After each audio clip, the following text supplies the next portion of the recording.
Hello everyone. Haven't been able to do a video in a while. For those of you who have not been here before, often called Raven, I wanted to get this channel going. I've been wanting to do this for a long time, but things always get in the way. And I've got other channels I do that are much more important. And this is more of just something I enjoy. This is more of side of being on YouTube that I do for fun. So when things start getting in the way, this has to go on the back burner. To explain, for those of you who have been here, do know my channel at all, I had to stop for months because I moved. If you watched other videos, you probably noticed I'm in a different room. This is a different place. I finally got to move up north. It's been much better for my health. Things have been going a lot better on that end. And I'm hoping now I'm finding I'm getting more time. I'm getting more opportunity to work on other things I want to do. So I'm hoping now maybe I can get this channel going. My hopes for the channel, I'll go into that a bit in another video I'm thinking I'll do after this. But right now I want to talk about something that's come up recently. It's been a hot topic. And I know what I'm going to say is going to be a hot topic in another sense. Because people are getting a little excited and pumped what's going to come with the next Mass Effect game. Now, to give you a little bit of how I feel about these games, where I'm at with this, as I've said before, this channel, I want this to be partly about looking at these games, looking at this stuff from a Christian perspective. Now, many people would expect I would just come on this with judgment for the bad content, the garbage, all this stuff. I'm not worried about that. Yeah, I wish it wasn't there. Yeah, I think it would be nicer if it wasn't put in. But the reason I'm not going to worry about it is twofold. One, particularly within BioWare and a lot of other video games, it's more optional. A lot of it, you don't have to get involved in that. I'll say some of the earlier games, not as much, but in more recent ones, yeah, it's fully up to you. Your choice. I can appreciate that. Second reason, because my concern isn't so much the content. You're going to see evil in this world. You're going to see sin. You're going to see garbage. There's no way around it. It's going to be there. My concern is, what is it teaching? What is it showing? What is its effect upon you? Are these games encouraging you in a way? Are they helping you? Or are they more of a temptation? More of an issue, restraining you? Which means it's not about, is this game good or evil? It's, is this game good or bad for you? Is this something that's going to have that bad effect on you or a good effect upon you? That's what I want this to be about. Because I can say Mass Effect, Dragon Age, both of them have had a good impact. Sometimes it can be a possible bad effect. But for me, it's been a much more positive effect. That's why I'm going to start doing a little bit more than just Metroid. Partly because of that, but also because Metroid, you're not getting anything lately to really talk about. So I figure, you know what, I better broaden the scope of what I'm going to do. And what I know is going to upset some people. In the Mass Effect games, my favorite is the one everybody else doesn't like at all, or even despises. I love Mass Effect Andromeda. And that's why I'm excited by what we've been seeing from Mass Effect 5. It's like they're bringing the two worlds together. And I really hope they do it right.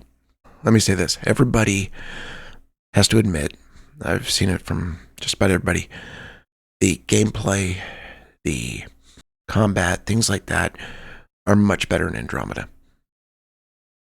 They've definitely gone up. What most people would say is worse is the story, and or characters. And in some ways, the world design because of that. But I'm going to say differently. And I have heard some of this from other players, other people, but they don't really think about it much. They don't stop to consider it. And what they'll say is that part of it is it lost the atmosphere, the tone, the style of the original trilogy. And I can agree with that. And yeah, and to an extent, I'd say it's a downside, although there are some sides to that atmosphere I'm kind of glad they don't have. But the general tone, I think that would be kind of nice if they brought over better. But going along with that, I think that's more of the issue than what they list. Because they usually say, bad story, which I'll disagree with. Or they say bad characters, which I'll disagree with. There are a couple characters I can see why people don't like as much. But I think that kind of varies. You think about almost every game like this that's really good, people will say there's some characters they like, some they don't. You hardly ever see anybody go to a game and say they love every last character in it. You're going to have that no matter what. So I don't really think that's the issue. I think that's more of a reason or excuse why. I think there are two major reasons. First one being what I just mentioned. The atmosphere is different. Different tone, different style. Second, because of the antagonist of the story. Not because he's bad, but because he's an extremely weak character compared to what was in the trilogy. And I think that was possibly the biggest mistake BioWare made when they made Andromeda. Everything with the cat shouldn't have been there. They needed to do something else completely. Not because it was bad, but because it was a bad choice after what the original trilogy was. Because you're taking the same thing and just toning it way down. You're having them change the other alien species the same way you basically had them do with indoctrination in the original trilogy. Only this takes more effort, isn't as simple, isn't quite as constant of a threat. So in that way, I'd say they really should not have done what they did. Again, it wasn't terrible, but it was a huge step down from what they did before, and they needed to take a different step to the side. But what I loved about it, with the missing alien race that left behind with their work, it was similar, once again, to what was in the original trilogy with the Protheans. However, there was an interesting twist on this one. One, they left. They weren't killed off, and we don't know why they left. Second, what they did, what they built, still has an effect within that galaxy. Lastly, this is big. So, spoiler alert, they created the Angarans. They were their creators. This is part of what I love about this game. There are two sides to this for me. One is that, particularly the scene between Ryder and Jal after they've seen what happened, after they see they were created. Hello, Sarah. Have you come to see if I'm finally broken? To see what discovering that my people were invented has done to me? Just here if you need to talk. I can't imagine what you're feeling.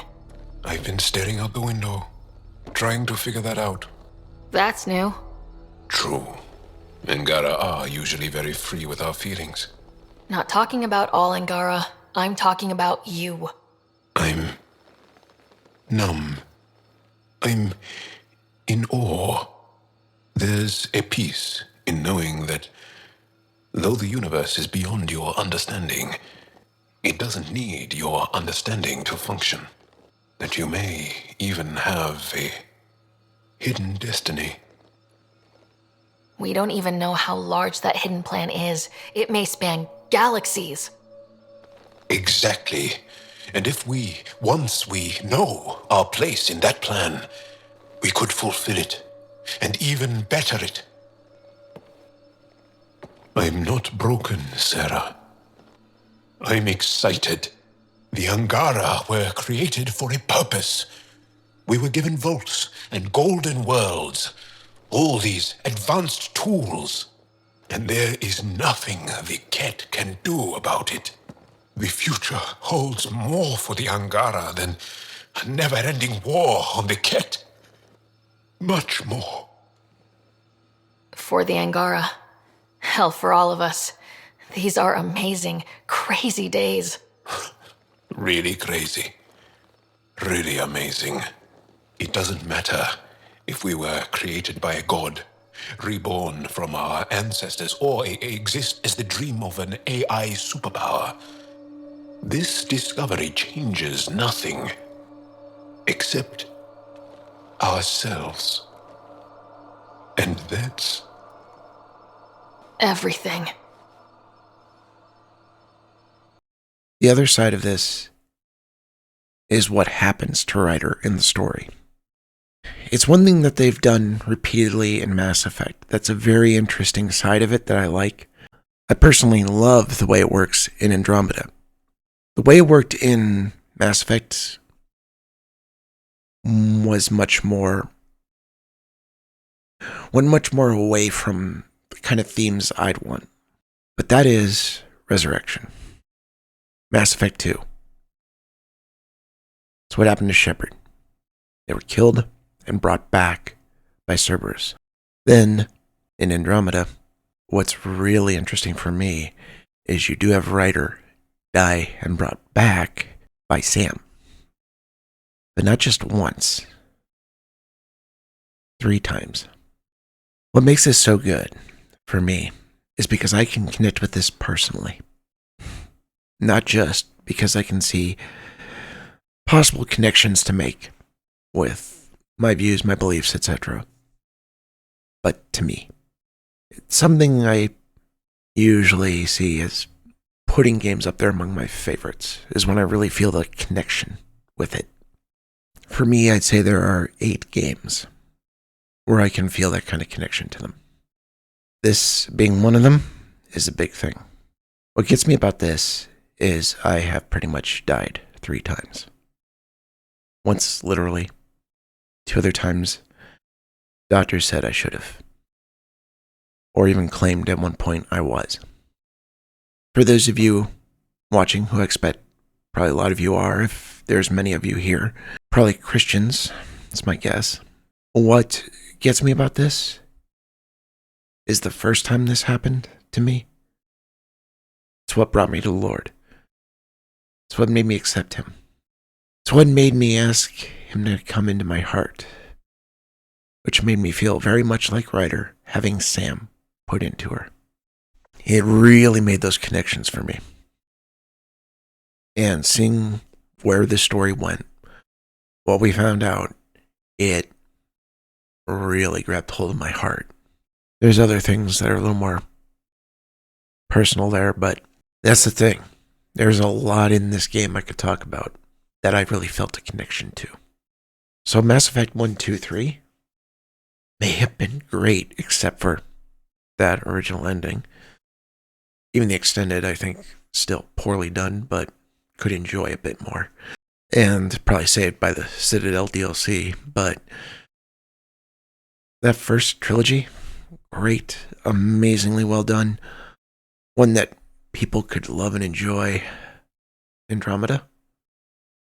Andromeda is the one that really reached out to me, personally. Really, personally. And in a way, others not liking it made it even more personal. So unlike what many will say, I am very excited for Mass Effect 5 because it is going to be linked with Andromeda. If it wasn't for that, to be honest, I probably wouldn't be as excited as I am. Might be a little hopeful, but not excited. So I'm going to try to start doing videos on this game as well.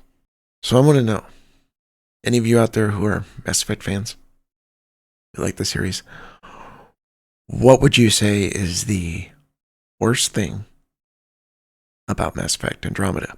And I'm asking not just, tell me, style, character, story. No, explain to me exactly what about it you don't like. What is it that made it so weak to you? I'm just curious. I want to know.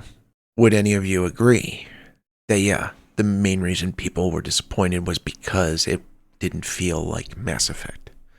Or maybe, as I suspect, it's because it didn't match up to Mass Effect.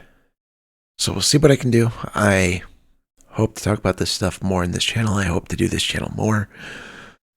But as with last time I said that, who knows what'll happen? Last time I moved, who knows what's going to get in the way this time? Because it could easily happen. We'll see. I'll try to keep doing it though. And if more starts coming up, maybe even do some live streams when things are going on, things are happening. But for right now, I can't promise much, but I'm going to see what I can do. See everybody next mission. God bless.